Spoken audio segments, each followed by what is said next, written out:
जय हिंद। भारत माता के वीर सपूतों, आगामी सेना के जवानों, स्वागत करते हैं आपका हमारे अपने YouTube चैनल आर्मी तैयारी पर।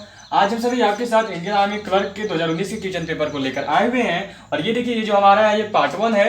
पार्ट 1 में हम सब दो पार्ट में लेकर आएंगे, पार्ट 1 पार्ट 2। पार्ट 1 में हम सभी 25 क्वेश्चन और पार्ट 2 में नेक्स्ट 25 क्वेश्चन डिस्कस करेंगे। जैसे कि पार्ट 1 में एक क्वेश्चन नंबर 1 से लेकर क्वेश्चन नंबर 25 तक, और पार्ट 2 में क्वेश्चन नंबर 26 से लेकर क्वेश्चन नंबर 50 तक। ऐसे हम डिस्कस करेंगे 25 क्वेश्चन पार्ट 1 पार्ट 2 में।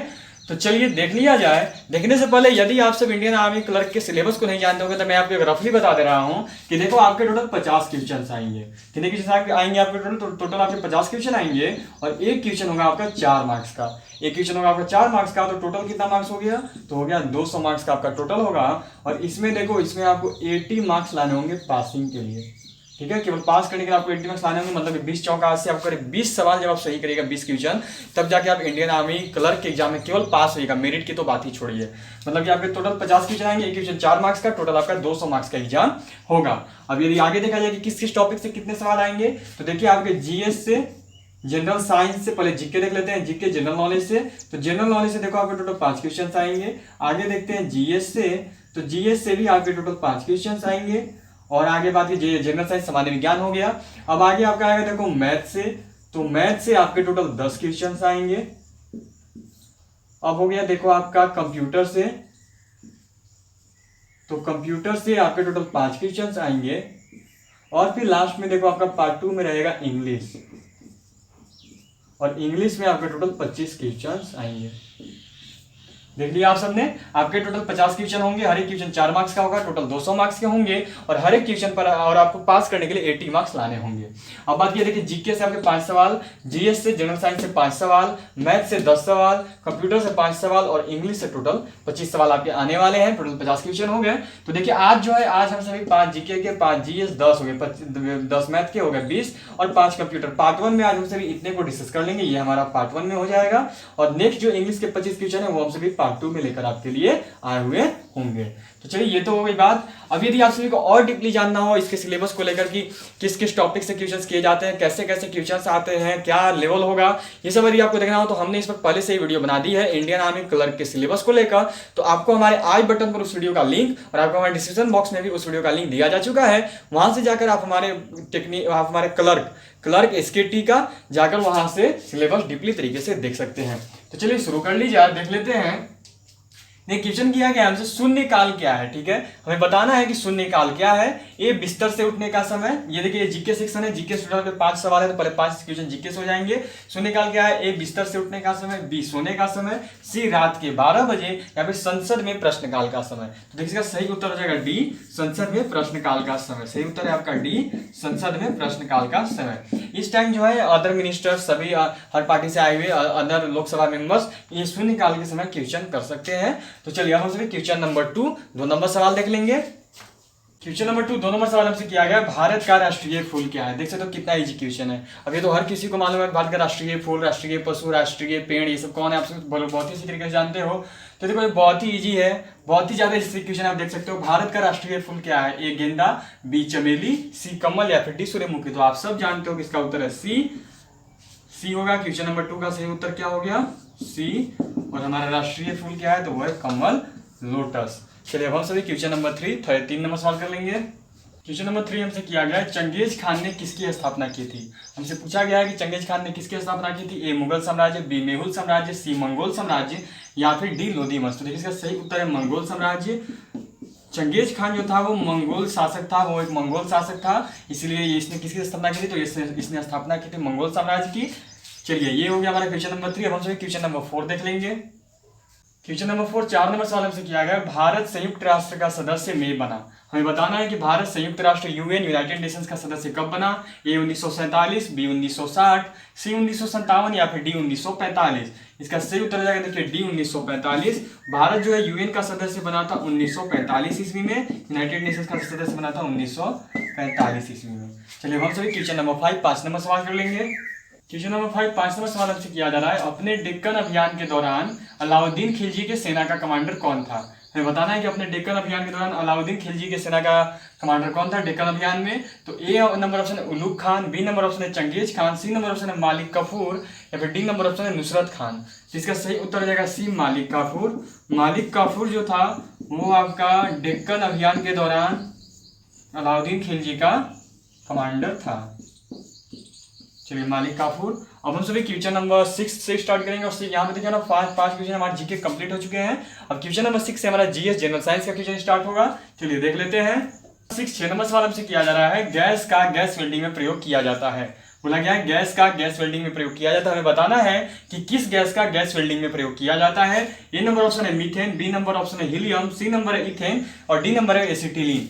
देखिए सही उत्तर हो जाएगा इसका एसिटिलीन। एसिटिलीन गैस का प्रयोग जो है गैस वेल्डिंग में किया जाता है। चलिए हम सभी क्वेश्चन नंबर 7 नंबर सवाल कर लेंगे। नंबर 7 नंबर सवाल हमसे किया गया है, प्रोटॉन का आवेश क्या है। हमें प्रोटॉन का आवेश बताना है। आवेश प्रोटॉन का क्या होता है, धनात्मक, बी अनंत, सी ऋणात्मक या फिर डी शून्य। इसका देखिए सही उत्तर है धनात्मक। प्रोटॉन का आवेश जो है हमेशा धनात्मक होता है और ऋणात्मक जो है देखिए ये इलेक्ट्रॉन का होता है। चलिए हो गया हमारा क्वेश्चन नंबर 7। हम सभी क्वेश्चन नंबर 8 8वां नंबर सवाल कर लेंगे। नंबर 8 8 नंबर सवाल हमसे किया गया है, प्राकृतिक गैस का मुख्य जनक है। हमें बताना है कि प्राकृतिक गैस का जनक कौन है। प्राकृतिक गैस का मुख्य जनक कौन सा है। A ethane, A methane, B ethane, C butane या फिर डी प्रोपेन। ऑप्शन दिए गए हैं A methane, B ethane, C butane या फिर डी प्रोपेन। तो इसका सही उत्तर हो जाएगा ए मीथेन। मीथेन जो है प्राकृतिक गैस का मुख्य जनक, मुख्य घटक है। ये नंबर। चलिए हम क्वेश्चन नंबर 9 9 नंबर सवाल कर लेंगे। क्वेश्चन नंबर 9 9 नंबर सवाल हमसे किया जा रहा है, एक केचुए का शरीर का होता है।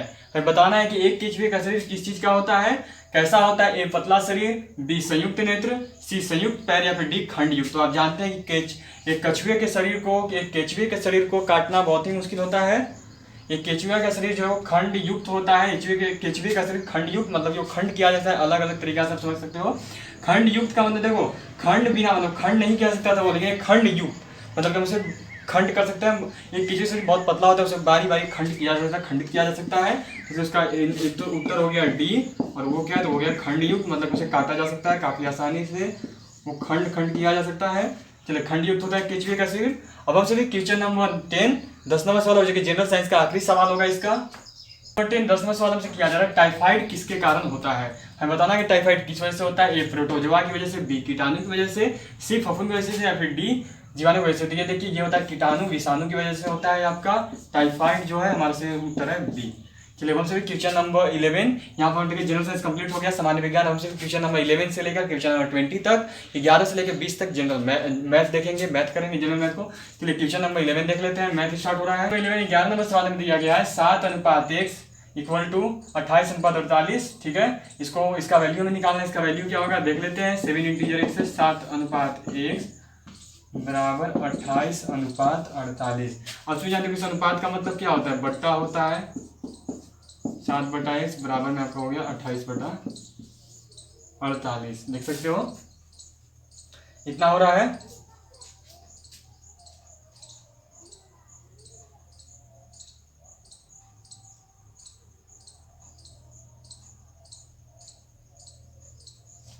देख लिया ऑप्शन इतना हो रहा है। अब क्या करेंगे कि देखिए इसको हम लोग कितना से कट करेंगे, देखिए 4 से चलते हैं। 4 से ये जाएगा देखो 12 बार में और 4 से ये कितना बार में जाएगा तो 7 बार में। अब ये देखो ये 7 यहाँ पे, ये 7 यहाँ बराबर की तरह कटता है तो ये गया ये भी गया।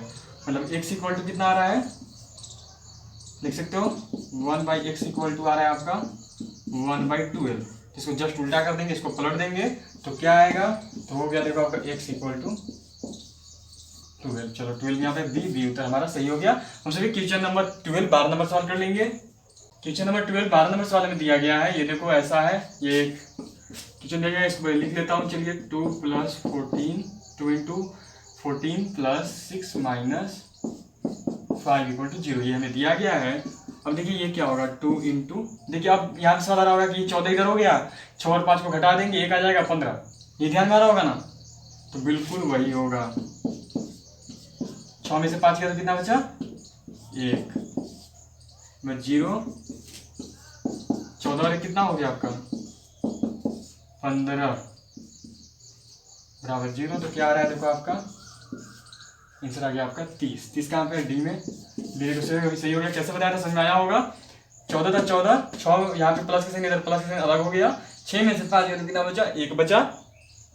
14 का कितना हो गया जोड़े तो 15, और ब्रैकेट तोड़ेंगे तो हो जाएगा गुना, तो 2 गुना 15 बराबर 0 तक चल रहा था, तो इक्वल टू आ गया कितना आपका, तो आ गया देखो 30। चलिए 30 आंसर है, 30 हो गया। अब हम सभी क्वेश्चन नंबर 13 नंबर सवाल कर लेंगे। 13 नंबर सवाल से किया जा रहा है, अगर 11 किलोमीटर चलने पर एक मोटरसाइकिल का पहिया 5000 चक्कर लगाता है, अगर 11 किलोमीटर चलने पर एक मोटरसाइकिल का पहिया 5000 चक्कर लगाता है तो पहिया का व्यास कितना सेंटीमीटर होगा। ठीक है, कितना सेंटीमीटर का हमें व्यास बताना है। अब देखिए क्या है, हमें व्यास जो है सेंटीमीटर में बताना है, और यहाँ पे ये क्या है देखो ये किलोमीटर में है, तो हम किलोमीटर को सेंटीमीटर में बदलेंगे, तो यहाँ लिख लेता हूँ मैं, चलिए 11। अब ये क्या है किलोमीटर में है, ठीक है। अब 11 किलोमीटर को पहले हम सेंटीमीटर में बदलेंगे, मीटर में बदलेंगे, तो चलिए 11 किलोमीटर में कितना मीटर होता है आप मुझे बताओ। 1 किलोमीटर में 1000 मीटर होता है, तो 11 किलोमीटर में कितना मीटर हो गया, तो पक्का है 11000 मीटर हो गया। समझ गए ना आप सब, 1 किलोमीटर में 1000 मीटर होता है, तो यहाँ 11 किलोमीटर, तो 11 किलोमीटर में कितना मीटर हो गया, 11000 मीटर हो गया। अब जानते हो आप सब मीटर को सेंटीमीटर में बदलने के लिए हम सब 100 से गुना करते हैं, तो यहाँ पे भी 100 से गुना कर देंगे, क्योंकि सेंटीमीटर में लाना है, व्यास सेंटीमीटर में मांगा गया है, तो इसे भी पहले सेंटीमीटर में चेंज कर देंगे। तो मीटर को सेंटीमीटर बदलने क्या करते हैं, 100 से गुना करते हैं, तो चलिए ये 11000 हो गया। अब इसमें क्या करेंगे 100 से गुना, तो 100 से गुना करने पर क्या होगा 2 जीरो और जुड़ जाएगा, तो इतना आ गया। ठीक है, अब इतना जब हमारा निकल चुका है, देखेंगे जब हमारा इतना निकल चुका है, तो अब हम सब क्या करेंगे कि ये देखिए यहाँ पे इसका, चलिए कितना किलोमीटर चल रहा है, ये भी कितना मीटर चल रहा है, इतना ही चल रहा है नहीं, 11 का देखो 5 जीरो है, 11 1 2 3 4 5, इतना सेंटीमीटर हो गया। क्या हुआ, इकाई ढाई सैकड़ा हजार 10,000 लाख 10, 11000 सेंटीमीटर चल रहा है। अब 11000 सेंटीमीटर तो चल रहा है, उसमें कितना चक्कर लगा रहा है वो, तो लगा रहा है देखो आपका 5000 चक्कर। चलो तो इसको क्या करेंगे, कट कर देंगे, 3 जीरो से 3 जीरो चला गया। और देखो जब 5 से 1100 को कट करोगे ना, तो जाएगा 5 दूनी 10, 5 दूनी 10, 220 बार में। नहीं पता चला होगा, इधर देख लेना, 5 से कितना कट कर रहे थे, तो हम 1100 को कट कर रहे थे, 5 दूनी 10 बचा 1, फिर आया अगला जीरो, फिर 5 दूनी 10 गया जीरो जीरो, जीरो कट में जीरो बिठाते हैं तो गया 220, 220 बार में जाएगा। तो चलिए हमारा क्या आ गया, तो हमारा इधर आ गया 220। अब ये 220 क्या है, तो ये देखो ये एक वृत्त की परिधि, ये वृत्त की परिधि है 220। कैसे, एक बात बताओ, ये टायर था, टायर क्या है, टायर एक वृत्त है, आप भी जानते हो। अब टायर तो आप भी जानते हो कि टायर गोला होता है, और जितना भी गोला जिसको हम वृत्त ही बोलते हैं, और टायर जो देखो टायर एक वृत्त ही है, वृत्ताकार है, तो इसलिए ये क्या है, ये 220 जो है, ये देखो ये एक चक्कर लगा रहा था ना, ये पूरा चक्कर लगा रहा था, और इसी को हम लोग बोलते हैं परिधि। ये बाहर वाले भाग को हम क्या बोलते हैं, परिधि। ठीक है, इस बाहर वाले भाग को ऊपर वाले भाग को हम क्या बोलते हैं, तो हम बोलते हैं परिधि। और वही क्या कर रहा था, वो एक चक्कर लगा रहा था, तो हमें निकालना था 1 सेंटीमीटर में, मतलब एक चक्कर में कितना सेंटीमीटर जाएगा, तो एक चक्कर में कितना सेंटीमीटर हमारा चल रहा है, तो चल रहा है वो 220 सेंटीमीटर। देख लिया आप सबने, इसी को वृत्त की परिधि बोलते हैं। और हमने क्या निकाला, हमने निकाला है एक चक्कर। ठीक है, एक चक्कर में वो कितना सेंटीमीटर चला, तो एक चक्कर में वो कितना सेंटीमीटर चल रहा है, तो 220 सेंटीमीटर। तो यही एक चक्कर है, और इसी को क्या बोलते हैं परिधि। जिसमें मतलब वृत्त की परिधि कितनी हो गई, तो वृत्त की परिधि हमने निकाला है, देख लो आप सब कितना आया 220। चलिए वृत्त की परिधि हमें मालूम है, अब इधर कर लेंगे, लिखूंगा मैं वृत्त की परिधि बराबर क्या होता है बताओ मुझे, तो होता है 2 पाई आर। आपसे फॉर्मूला मालूम होगा, नहीं मालूम होगा याद कर लेना। वृत्त की परिधि होती है 2 पाई आर, और वृत्त की परिधि हमारा कितना निकला हुआ है, निकला हुआ है देखो 220, और 2 इंटू पाई, पाई का मान कितना होता है 22/7, और आर हमें मालूम है, तो आर हमें मालूम नहीं है। देखो जब हम आर निकाल लेंगे ना, तो व्यास जो आर मतलब होता है त्रिज्या, और जो व्यास होता है वो त्रिज्या का 2 गुना होता है। तो जब हमें त्रिज्या मालूम चल जाएगा, तो त्रिज्या में 2 से गुना कर देंगे तो व्यास भी मालूम चल जाएगा। तो इसीलिए हम सब क्या करेंगे, पहले त्रिज्या निकालेंगे। जैसे ही हमें त्रिज्या मालूम चल जाएगा, तो देखो व्यास जो होता है वो त्रिज्या का 2 गुना होता है, तो इसमें 2 से गुना कर देंगे, आ जाएगा हमारा डी का मान, व्यास का मान। चलो यहाँ तक आप सब नोट कर लो, स्क्रीनशॉट ले लो, क्योंकि अब मैं आगे बढ़ूंगा। एक लाइन आप सब यहाँ पे देख सकते हो, अभी मत रुको, मैं थोड़ा सा रुक जाओ। देखो ये 7 यहाँ पे भागा में है, इधर आएगा तो किस में आएगा, इस बराबर किधर आएगा, तो गुना में आएगा। तो चलो कर देते हैं, 220 गुना 7 बराबर 2 गुना 22 गुना 8, ये हो गया। चलिए यहाँ तक है, आप सब स्क्रीनशॉट कर लें, नोट ले लें, आगे देखते हैं इसके बाद।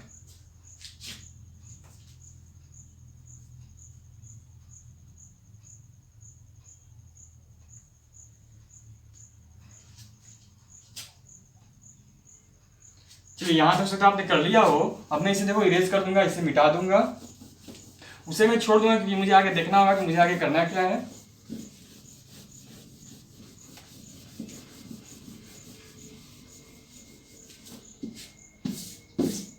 चलिए क्या था हमारा, देख लीजिए 220 गुना 7 बराबर में 2 गुना 22 गुना 8। अब मैं इसे मिटा सकता हूं। चलिए अब देखो ये इधर गुना, हमें आर का वैल्यू निकालना है, तो इन दोनों को भी इधर भेज देंगे। तो ये दोनों इधर किस में गुना में है, इधर आएंगे तो बीच में आएंगे, भाग में आएंगे। तो चलो कर लेते हैं 220 गुना आर 220 गुना 7 भागा 2 गुना 22 बराबर हो गया आपका आर। 2 से 220 कितना बार में जाएगा, तो याद है कितना बार में जाएगा, हाँ 2 से 220 नहीं, पहले 22 से 220 कट करेंगे, ठीक है। 2 से नहीं 22 से देखो 10 बार में चला जाएगा। चलो 22 से कितना बार में जाएगा 220, तो 10 बार में 22 दहिया 220 हो जाएगा, तो 10 बार में चला गया। और 2 से देखो 10 चला जाएगा 5 बार में, तो कितना आ गया हमारा आर बराबर, तो आर बराबर आ गया देखो आपका 5 सत्ते 35। तो यदि हमारा आर 35 निकल चुका है तो डी निकालने का फॉर्मूला आप सभी को मालूम है कि डी इक्वल टू होता है आर गुना 2। आर कितना आया है, तो 35 गुना 2, तो हो गया देखो हमारा 70 सेंटीमीटर। मतलब इस पहिए का व्यास कितना है, वृत्त का व्यास कितना है, तो वो हो गया 70 सेंटीमीटर। चलिए अब हम सभी क्वेश्चन नंबर 14 14 नंबर सॉल्व कर लेंगे। 14 नंबर सॉल्व किया गया, त्रिभुज का क्षेत्रफल का सूत्र बताएं, ठीक है। त्रिभुज के क्षेत्रफल को ज्ञात करने का सूत्र बताना है। ऑप्शन दिया गया है, देख लीजिए। ए 1/2 इंटू आधार गुना आधार माइनस ऊंचाई, 2 1/2 गुना लंबाई गुना ऊंचाई आधार, सी 1/2 इंटू आधार डिवाइडेड बाई ऊंचाई, और 2 गुना आधार प्लस ऊंचाई। देखो इसका सही उत्तर होता है एल इंटू बी, ठीक है। एल इंटू बी लंबाई गुना चौड़ाई या आधार बोल सकते हो। तो इसका सही उत्तर क्या हो गया 14 का, तो बी हो गया। 1/2 इंटू लंबाई गुना चौड़ाई होता है, लंबाई गुना आधार भी बोल सकते हो, या फिर इसी को यहाँ पे चौड़ाई लिख सकते हो, ठीक है। चौड़ाई, और इसी को एक और चीज लिख सकते हो, यहाँ पे लिख सकते हो ऊंचाई। तो याद रखना, या तो लंबाई गुना आधार, या फिर लंबाई गुना चौड़ाई, या फिर ऊंचाई गुना चौड़ाई, ऊंचाई गुना लंबाई, कुछ भी दे सकता है। तो यही हुआ। चलिए क्या होता है, तो 1/2 इंटू एल इंटू बी, 1/2 गुना लंबाई गुना चौड़ाई होता है। ऐसे एक और भाषा में ऊंचाई गुना आधार भी बोल सकते हो। तो चलो क्या हो गया, तो क्वेश्चन नंबर 14 का आंसर हो गया बी। और सभी क्वेश्चन नंबर 15 15 नंबर सॉल्व कर लेंगे। 15 15 नंबर सॉल्व से किया जा रहा है, निम्न में सबसे छोटा गुणक कौन है। हमें बताना है कि सबसे छोटा गुणक कौन सा है। ऑप्शन है ए 1/2, बी 2/5, सी 3/4, या फिर डी 2/4। तो देखिए हम कैसे निकालेंगे मैं आपको बता दूं। पहले 1/2 को भाग देके देख लेंगे कितना आएगा, मतलब कि 2 से 1 में भाग देंगे हम सब। जब 2 से 1 में भाग दोगे तो देखो यहाँ पे आप 0 एक पॉइंट लगा दीजिए। 2 बड़ा है, 1 छोटा है, तो बड़ा से छोटा में जब भाग देते हैं तो वो पॉइंट का भागा हो जाता है। तो ये देखो ये 0 का पॉइंट लगा देंगे, और अब ये क्या हो जाएगा, तो पॉइंट लगाते हैं 0 बैठ जाएगा। तो ये क्या हो गया 2 5 10, कितना आएगा 0.5। अब आगे देखिए हमारा 2/5 ये है। चलिए अब क्या करेंगे ना हम सबके, अब देखिए हम 5 से 2 में भाग देंगे। तो जब भी हम बड़ा से छोटा में भाग देते हैं तो वो दशमलव का भागा हो जाता है। तो 5 से 2 में भाग देने के लिए क्या करेंगे कि ये छोटा है नहीं हो रहा है तो एक पॉइंट बैठा देंगे। तो 0 पॉइंट जब कर देंगे तो एक 0 यहाँ पे लगा सकते हैं। तो अभी क्या हो जाएगा, तो अभी यहाँ पे 4 बार में चला जाएगा, 5 चौका हो गया 20। क्या आ रहा है, तो आ रहा है देखो आपका 0.4। अब आगे देख लेंगे, आगे देखिए 3/4 दिया हुआ है, 3/4 है, यहाँ पे लिख लेता हूँ मैं। तो 3/4, तो 3/4 मतलब क्या, 4 से 3 में भाग देंगे। जब 4 से 3 में भाग दोगे तो कितना बार में जाएगा, नहीं जाएगा तो 0 पॉइंट लगाएंगे, तो एक 0 बैठा सकते हैं। अब क्या होगा, देखो ये हो जाएगा 7 चौक 28, 7 बार में जाएगा 28। यहाँ पे कितना बचा, 2 बचा, और एक पॉइंट लगाए हुए तो हम एक 0 हमेशा बैठा सकते हैं। तो अब क्या हो जाएगा 4 5 20, ये कट गया, कितना बार में 0.75। अब क्या है देखो 2/4 है, 2/4 है। अब देखिए 2/4, तो 2/4 का मतलब क्या हो गया कि हमें 4 से 2 में भाग देना है। जो भी नीचे होता है उसमें भाग देते हैं, हर से अंश में भाग देते हैं। आप सब जानते हो कि नीचे वाले से ऊपर वाले में भाग देते हैं। तो 4/2 का मतलब हो गया कि देखो हम सब जो है ना 4 से 2 में भाग देंगे। जब 4 से 2 में भाग दोगे आप सब तो फिर वही 0 पॉइंट लगाओगे और एक 0 यहाँ पे बैठ जाएगा। तो क्या हो गया 4 5 20। चलिए तो क्या हो गया, ये दोनों इक्वल है। अब देखेंगे सबसे छोटा कौन है। देखिए सबसे छोटा कौन है, तो सबसे छोटा में आप देख पा रहे होंगे ये है 0.4 है। सबसे छोटा में क्या हो गया हमारा, ये हो गया। तो अब क्या हो गया, कहाँ पे कौन सा है, 2/5 बी। सही उत्तर हमारा क्या हो गया, तो बी हो गया। हम सभी क्वेश्चन नंबर 16 16 नंबर सवाल कर लेंगे। क्वेश्चन नंबर 16 16 नंबर सवाल दिया गया है 2750 का 43% माइनस 2990 का 38% इक्वल टू वॉट। हमें निकालना है वैल्यू। चलिए पहले क्वेश्चन को लिख लेंगे आराम से। तो क्या होगा 2750 का 43% माइनस 2990 का 38%, ये दिया गया है। चलिए निकालते हैं। 2750। का मतलब आप भी जानते हैं कि मैथ में का और ऑफ का मतलब होता है गुना का चिन्ह, तो गुना का चिन्ह हो गया। अब 43, परसेंट तोड़ेंगे तो परसेंट तोड़ने के लिए क्या होता है, नीचे 100 बिठा देते हैं तो परसेंट टूट जाता है, प्रतिशत का चिन्ह हट जाता है। अब क्या है, तो फिर देखिए 2990 है, 2990 गुना का मतलब गुना, अब 38, और फिर प्रतिशत हटाएंगे तो प्रतिशत हटाने के लिए क्या करते हैं, तो 100 से भाग देते हैं, 100 से भाग दे देंगे। चलिए क्या होगा, देखिए 1 0 से 1 0 कट जाएगा, यहाँ भी 1 0 से 1 0 कट जाएगा। अब क्या हो रहा है, तो 275 गुना 43 बटा 10 और 299 गुना 38 बटा 10। तो पहले क्या करेंगे, पहले इन सबको गुना करेंगे और फिर नीचे 10 के बाद एक पॉइंट बिठा देंगे। चलिए गुना करके निकाल देंगे, 275 गुना 43, ये ना, चलिए लिख देता हूँ मैं, बटा 10। अब क्या हो गया, माइनस 299 गुना 38 बटा 10, ये है ना। चलिए हम सही करेंगे, इतना है हमारा। तो क्या करेंगे, पहले इन दोनों को गुना कर लेते हैं, ये बटा 10 दोनों के लिए, ठीक है, ये समझ लेना 10 दोनों के लिए है।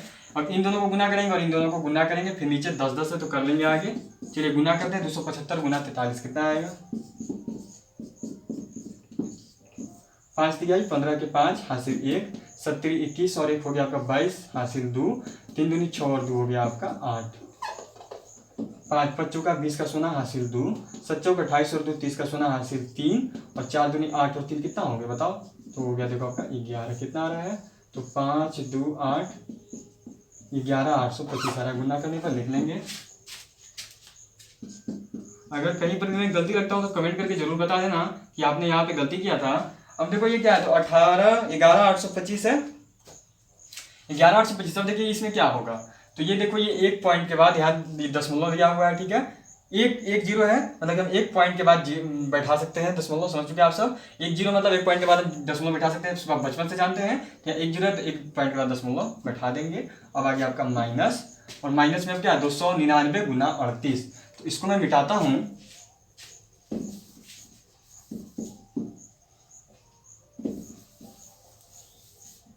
चलिए सोल्व कर लेंगे, क्या है देखो, तो 299 गुनी 38,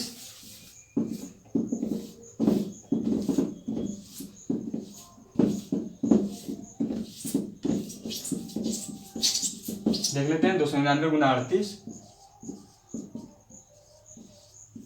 8 9 9 8 72 का 2 हासिल 7, 9 8 72 और 7 कितना हो गया, तो 79, और बचा हाथ फिर से हासिल 7, और 8 दूनी 16 और 7 कितना हो गया 25, 9 3 27 के 7 हासिल 2, 9 3 27 और 2 31 का 1 हासिल 3, 3 दूनी 6 और 3 हो गया देखो आपका 9, 2 9 7 16 का 6 हासिल 1, 5 और 1 6 और 1 7, और 7 और 9 तो कितना हो गया 11। कितना आ रहा है 11 762, इतना ही आ रहा है ना।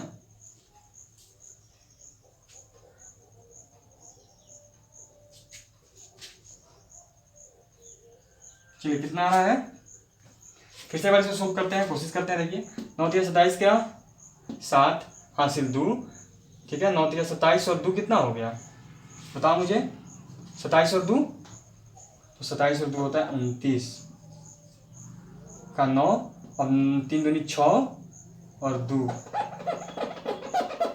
गलत हो रहा हूँ क्या बताना। थोड़ी सी रेज करते हैं और फिर से करते हैं।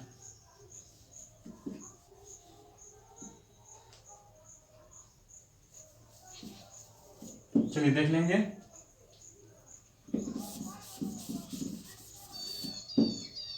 इसको पहले चेक कर लेते हैं। 9 8 72 का 2 हासिल 7, 9 8 72 और 2 57 79 हो गया, हासिल बचा कितना 7 बचा, 8 दूनी 16, 16 और 7 कितना हो गया, तो 23 हो गया, जानते हैं आप सब 16 और 7 23। अब यहाँ पे कटउट कर दिए, 9 3 27 के 7 हासिल 2, 9 3 27 और 2 कितना हो गया 29 का 9 हासिल 2, 3 दूनी 6 और 2 हो गया देखो आपका 8, कितना आ रहा है 2, 9 3 9 7 16 का 6 हासिल 1, 9 3 12 और 1 13 का 3 हासिल 1, 8 2 10 और 1 11, कितना आ रहा है 11 362। वो गलत था ना, हम लोग 762 निकाले थे। चलिए ये भी क्या हो गया, एक जीरो मतलब एक पॉइंट के बाद आपका दशमलव हो गया।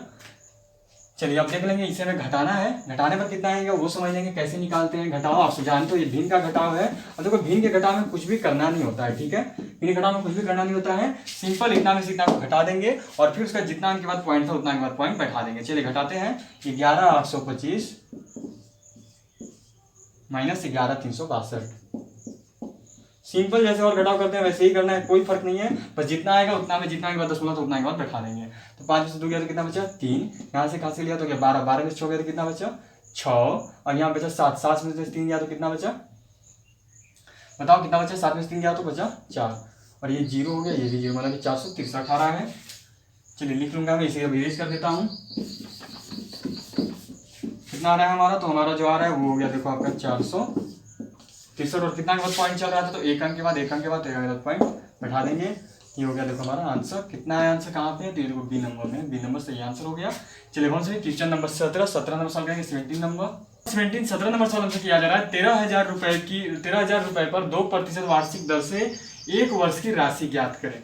ठीक है, हमें राशि ज्ञात करना है, इसका मतलब हमें क्या पता करना है, तो देखिए मिश्रधन पता करना है। मिश्रधन बराबर वॉट है, ठीक है। आगे देखते हैं, देखिए ये 13,000 रुपये दिया गया है, जितना पैसा उसने लिया था, तो जितना पैसा कोई कर्ज लेता है उसको मूलधन बोला जाता है। जितना भी कोई कर्ज लेगा, जितना पैसा, उसको क्या बोलेंगे हम सब, तो उसको हम सब मूलधन बोलते हैं। तो वो कितना है, तो वो देखो वो है देखो आपका यहाँ पे 13,000। अब आगे देखेंगे, आगे देखो है आपका 2% वार्षिक दर, ठीक है, दर को आर से सूचित करते हैं, और दर कितना है तो 2%।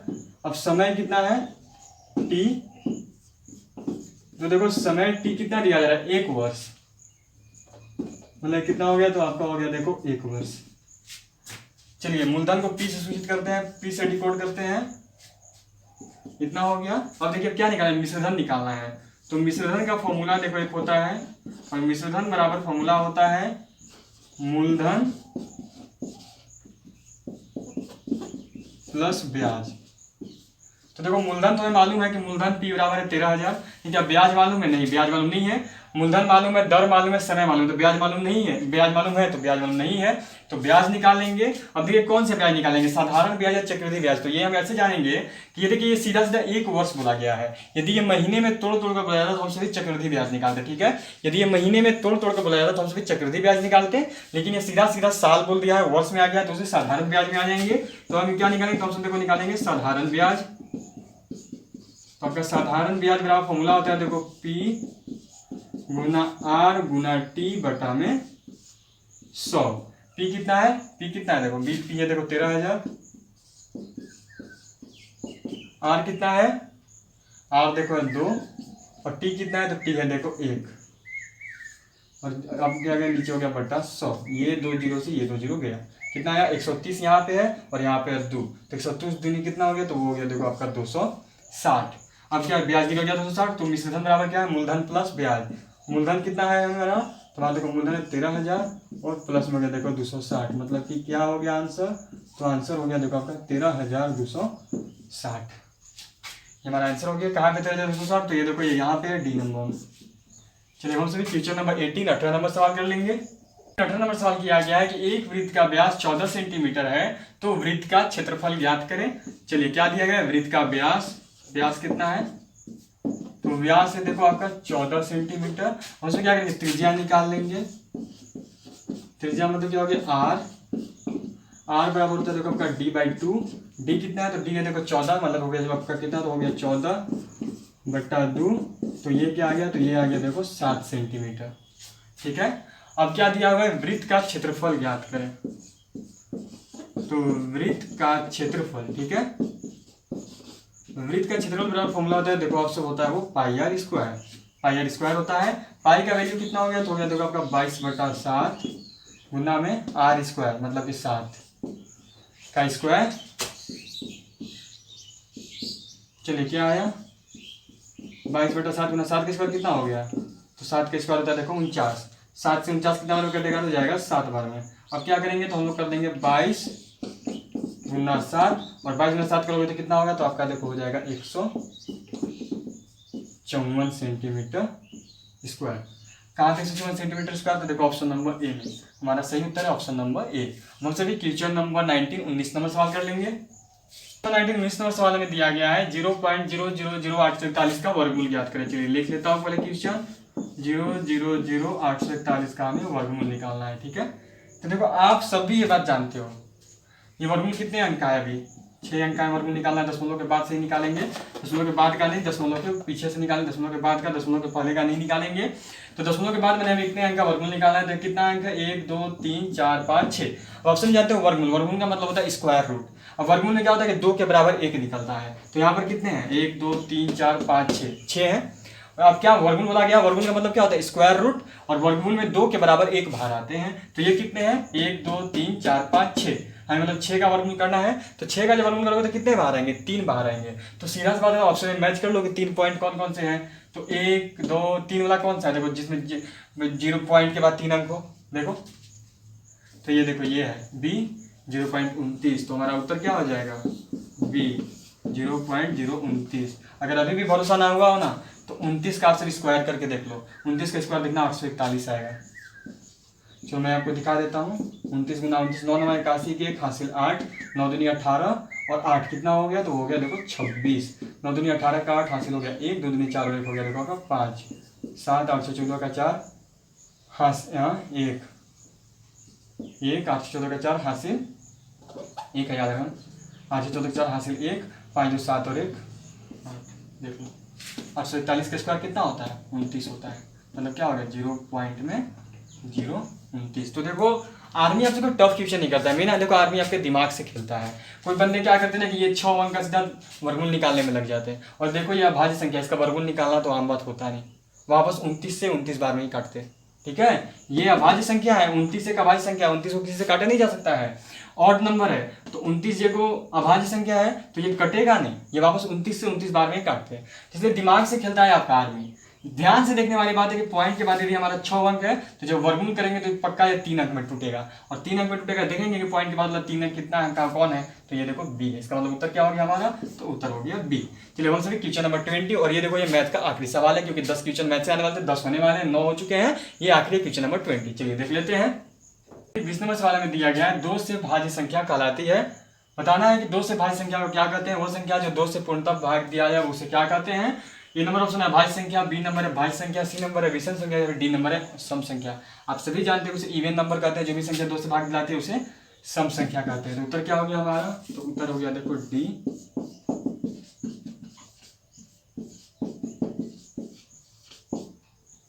सम संख्या। चलिए हम सभी क्वेश्चन नंबर देखो 20 कंप्लीट हो गया हमारे यहाँ से, मैथ का सेक्शन कंप्लीट हो चुका है। हम सभी क्वेश्चन नंबर 21 21 नंबर सवाल से करेंगे। क्वेश्चन नंबर 21 21 नंबर सवाल हमसे किया गया hub dot dot dot network से संबंध रखता है। हमें बताना कि हब किस नेटवर्क से संबंध रखता है, ए सूर्य, बी चांद, सी पृथ्वी, या फिर डी स्टार। तो आप सब जानते हो कि ना ही कोई सूर्य नाम से नेटवर्क है, ना ही कोई चांद, ना ही कोई पृथ्वी। हब जो है देखो स्टार नेटवर्क से संबंधित है। ऑप्शन हो गया डी, और उत्तर क्या है हमारा, तो स्टार नेटवर्क। हब जो है स्टार नेटवर्क से संबंध रखता है। चलिए हम सभी क्वेश्चन नंबर 22 22 नंबर सवाल कर लेंगे। 22 नंबर सवाल हमसे किया गया dot dot dot web browser नहीं है। हमें बताना है कि निम्न में से कौन वेब ब्राउजर नहीं है। ऑप्शन है ए बेटस्केप, सी इंटरनेट एक्सप्लोरर, सी ओपेरा, या फिर डी है देखो माइक्रोसॉफ्ट आउटलुक। सही उत्तर होगा देखो माइक्रोसॉफ्ट आउटलुक। और माइक्रोसॉफ्ट आउटलुक क्यों होगा, तो देखो जो माइक्रोसॉफ्ट आउटलुक है ना वो माइक्रोसॉफ्ट का एक मेल है, मेल सिस्टम है। माइक्रोसॉफ्ट आउटपुट माइक्रोसॉफ्ट का मेल सिस्टम है, मेल है। चलिए हो गया। और फिर क्वेश्चन नंबर 23 23 नंबर सवाल कर लेंगे। 23 23 नंबर सवाल किया गया स्लैश एक इनपुट डिवाइस नहीं है। हमें बताना है कि निम्न में से कौन एक इनपुट डिवाइस नहीं है, A mouse, B keyboard, C video, या फिर डी लाइट पेन। तो देखो इसका सही उत्तर हो जाएगा आपका सी वीडियो। वीडियो जो है वो एक इनपुट डिवाइस है, वो एक आउटपुट डिवाइस है, ठीक है। यहाँ पे पूछा गया था इनपुट, और ये आपका एक आउटपुट डिवाइस है वीडियो। चलिए हम सभी क्वेश्चन नंबर 24 देख लेंगे। 24 नंबर सवाल 24 नंबर सवाल हमसे किया गया निम्न में से स्प्रेडशीट है। ऑप्शन है A MS Word, B MS Excel, C Photoshop, या फिर डी जावा। बताना है स्प्रेडशीट कौन है इनमें से, एमएस वर्ड है, एमएस एक्सेल है, फोटोशॉप है, या फिर डी जावा है। सिर्फ उत्तर देखो एमएस एक्सेल। एक्सेल जो है एक स्प्रेडशीट है। चलिए बी हमारा उत्तर हो गया। हम सभी क्वेश्चन नंबर 25 25 नंबर सवाल कर लेंगे। 25 नंबर सवाल हमसे किया गया कंप्यूटर के संबंध में मॉडेम का विस्तार रूप है। A modulator, D modulator, B micro demo, C micro demons, या फिर डी मोनो डेमो। देखो इसका सही उत्तर हो जाएगा ए। क्वेश्चन नंबर 25 का सही उत्तर है ए। मॉडेम का विस्तार रूप कंप्यूटर के संबंध में जो है वो है मॉड्यूलेटर और डीमॉड्यूलेटर। तो चलिए आज के लिए इतना ही। हमने 25 सवाल कर लिए हैं 1 to 25। हमने 5 किए जीके जीएस के, 5 किए जीके के, 5 किए जीएस के, 10 हो गए। 10 किए हमने मैथ के, हो गए 20, और 5 के हमने कंप्यूटर के। टोटल 25 क्वेश्चन हो चुके हैं हमारे। अब नेक्स्ट पार्ट जो हम पार्ट 2 लेकर आएंगे उसमें आप सभी के लिए रहेगा क्वेश्चन नंबर 26 से लेकर 50 तक जो 25 इंग्लिश से क्वेश्चन है वो। तो अभी के लिए इतना ही। Thank you for watching us. आपका मैसेज जुड़ने के लिए बहुत बहुत शुक्रिया। यदि क्लास पसंद आई तो चैनल को सब्सक्राइब जरूर करें, वीडियो को लाइक करें, कमेंट करके कोई भी आप क्वेश्चन कर सकते हो। जय हिंद, जय भारत।